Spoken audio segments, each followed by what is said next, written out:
તમારું નામ? ગિરીશભાઈ મોટી છે મારું નામ. શું તકલીફ હતી? મને મોઢું આવી જતું હતું અને તીખું નહોતું ખવાતું. કેટલા ટાઈમથી? 6-8 મહિનાથી. એની પહેલા કઈ સારવાર લીધી છે? હા, જુદી જગ્યાએ 2-3 વખત સારવાર લીધેલી છે. દવા ચાલુ હોય ત્યાં સુધી પછી નોર્મલ નથી થતું. અમારી દવા તમે કેટલા ટાઈમથી લો છો? 1 મહિનો થઈ ગયો મારે. કઈ જગ્યાએથી? મેં શ્રીજીનગર સોસાયટીમાં તમારો કેમ્પ હતો ત્યાં હું ત્યાં આવેલો એટલે મેં ત્યાંથી દવા લીધી. અને અત્યારે તમને કેટલા ટકા ફરક છે? મને 70-80% જેવો ફરક છે. અને એમાં બીજા તમને કયા ફેરફાર જોવા મળે છે તમારા શરીરમાં? મારું શરીર થાક લાગતો છે એ ઓછો થઈ ગયો છે, નોર્મલ જેવું થવા આવ્યું છે.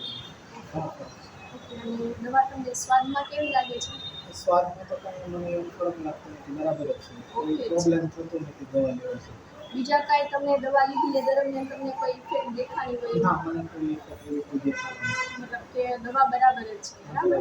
મને તમે જે દવા આપી અને મને જે તમે કીધેલું એ પ્રમાણે એમ થાય છે. તો તમારા મતલબ મંતવ્ય મુજબ કે આગળ તમે પેશન્ટોને શું સલાહ આપવા દવા લેવા માંગો? ના, દવા લેવાય એવું મને લાગે છે. સમજી લો ને તો નેક્સ્ટ ટાઈમ આવ્યો છું તો મને ફરક હોય, રાહત હોય તો લેવો ને. તો આજે જ ઓપ્શન હોસ્પિટલની મુલાકાત લો. Thank you.